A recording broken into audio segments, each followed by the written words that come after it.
देखिए दीपक जी, मेरा ये कहना है, साफ है बिल्कुल, कि बिल्कुल मैं आपकी बात से सहमत हूँ कि कानून अपना काम करेगा। निश्चित तौर पे जो अपराधी है उसको सज़ा मिलनी चाहिए और मिलेगी। मेरा कहने का मतलब ये है कि जैसे मेरे मित्र राजीव जी अभी कह रहे थे कि आदिवासियों को ये बदनाम करने के लिए इस तरह का झूठे आरोप में फंसा रहे हैं, तो मैं सिर्फ एक ही चीज कहना चाहूंगा कि विश्व आदिवासी दिवस के दिन जिस पार्टी ने अपने आदिवासी प्रदेश अध्यक्ष को हटा दिया, वो आदिवासियों के सम्मान की बात तो करे मत, इनके मुंह से शोभा नहीं देता।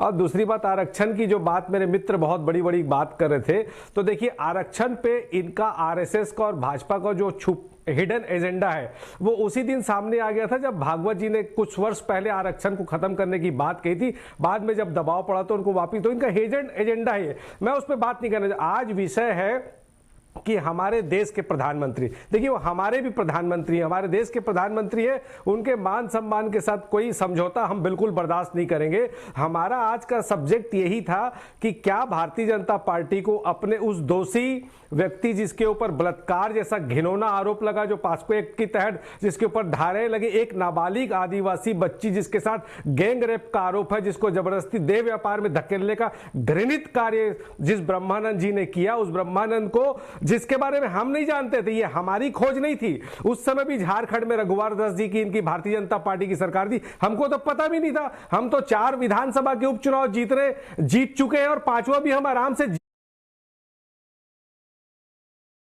जीत रहे थे, क्योंकि हमारी सरकार ने इतने अच्छे काम किए, हमको उसकी चिंता नहीं थी। हमको तो हमारे भारतीय जनता पार्टी के एक मित्र ने हमको बताया कि भैया ये ब्रह्मानंद नेताम के खिलाफ ये मामला, तब हमको पता चला। अच्छा, मजे की बात यह है कि चुनाव के पहले भी झारखंड की पुलिस ने उसको नोटिस दी थी, ब्रह्मानंद नेताम जी हाजिर नहीं हुए, अभी फिर वो पुलिस वाले आए हैं और नोटिस देके खोज रहे। कानून अपना काम कर रहा।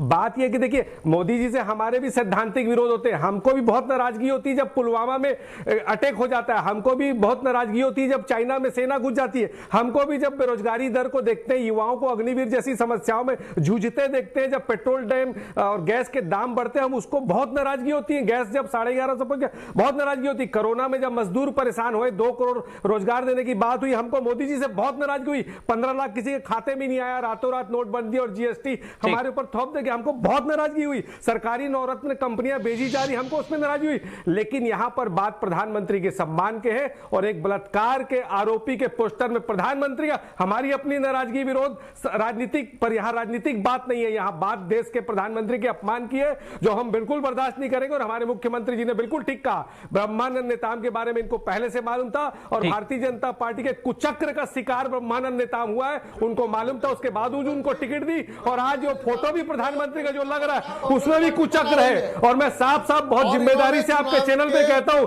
ये उनका कुचक्र है, जिनके कारण मोदी जी जब प्रभारी थे उनको भाग के टेबल के नीचे छुपना पड़ा था। ये उन्हीं लोगों का कुचक्र है और उन्हीं के कारण ब्रह्मानंद नेताम को धोखे में रख के कैंडिडेट नहीं अमरजीत जी, और उन्हीं लोगों के अमरजीत जी, राजीव जी सवाल खड़े कर रहे हैं, राजीव जी सवाल पूछ रहे हैं कि दावे आपत्ति के वक्त आपने आवाज क्यों नहीं उठाई। अमरजीत जी, अगर बीजेपी प्रत्याशी से आपत्ति थी तो जब दावे आपत्ति का वक्त था तब आपकी पार्टी ने ये मुद्दा क्यों नहीं उठाया कि बीजेपी ने एक गलत शख्स को टिकट दिया है?